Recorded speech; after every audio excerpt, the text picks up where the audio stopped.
പ്രമുഖ സസ്യശാസ്ത്രജ്ഞനും Padmashri ജേതാവുമായ professor KS. Manilal അന്തരിച്ചു. 86 വയസ്സായിരുന്നു. വാർദ്ധക്യ സഹജമായ രോഗങ്ങളെ തുടർന്ന് തൃശൂർ എലൈറ്റ് ആശുപത്രിയിലായിരുന്നു അന്ത്യം. അമൽ സുരേന്ദ്രൻ വിവരങ്ങളുമായി ചേർന്നു തൃശൂരിൽ നിന്നും. അമൽ, ഹോർത്തൂസ് മലബാറിക്കസിനൊക്കെ രാജ്യത്തിന് പരിചയപ്പെടുത്തിയ മഹാനായ ഒരു വ്യക്തിത്വമായിരുന്നു. ഏത് രീതിയിലാണ് യാത്രയപ്പ് നൽകാൻ നാട് ഉദ്ദേശിക്കുന്നത്? എന്താണ് വിവരങ്ങൾ, അമൽ? സസ്യശാസ്ത്ര രംഗത്ത് കേരളത്തിൻ്റെ തന്നെ അല്ല രാജ്യത്തിൻ്റെ തന്നെ അഭിമാനമായ ഒരു പേരായിരുന്നു കെ.എസ്. മണിലാലിൻ്റേത്. ഇദ്ദേഹം നമ്മുടെ പറവൂർ സ്വദേശിയായിരുന്ന കെ.എസ്. മണിലാൽ പിന്നീട് സാഗർ യൂണിവേഴ്സിറ്റിയിൽ നിന്ന് മധ്യപ്രദേശിലെ സാഗർ യൂണിവേഴ്സിറ്റിയിൽ നിന്ന് PhD നേടുകയും അതേ തുടർന്ന് കാലിക്കറ്റ് യൂണിവേഴ്സിറ്റിയിൽ വകുപ്പ് മേധാവിയായി ബോട്ടണി വകുപ്പ് മേധാവിയായി ജോലിയിൽ പ്രവേശിക്കുകയുമായിരുന്നു. പിന്നീട് ഇദ്ദേഹത്തിൻ്റെ പേരിൽ 19 പുതിയ ഇനം സസ്യങ്ങൾ കണ്ടെത്തിയിട്ടുണ്ട്. അതിൽ 4 എണ്ണത്തിന് ഈ മണിലാലിൻ്റെ പേര് തന്നെയാണ് കൊടുത്തിട്ടുള്ളത്. നാട് പൊതുവെ മണിലാലിൻ്റെ വിയോഗത്തിൽ ആകെ ദുഃഖിതമാണ്.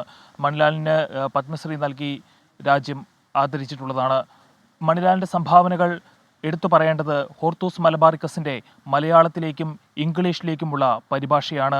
കേരളാരാമം എന്ന പേരിലാണ് മലയാളത്തിലെ പരിഭാഷ വന്നിരിക്കുന്നത്. കെ.എസ്. മണിലാൽ വളരെ കഷ്ടത നിറഞ്ഞ ബാല്യത്തിലൂടെ ജീവിച്ചു വന്ന് വളരെ പ്രഗത്ഭനായിട്ടുള്ള സസ്യശാസ്ത്ര ഗവേഷകനായിട്ട് രാജ്യത്തെങ്ങും അറിയപ്പെട്ട പേരാണ്.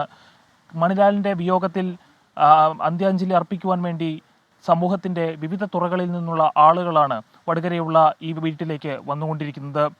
ഇന്നലെ തൃശൂർ എലൈറ്റ് ആശുപത്രിയിൽ വെച്ചായിരുന്നു മണിലാലിൻ്റെ വിയോഗമുണ്ടായത്. അതിനുശേഷം മകളുടെ വീട്ടിലേക്കാണ് അദ്ദേഹത്തിൻ്റെ ഭൗതിക ശരീരം എത്തിച്ചത്.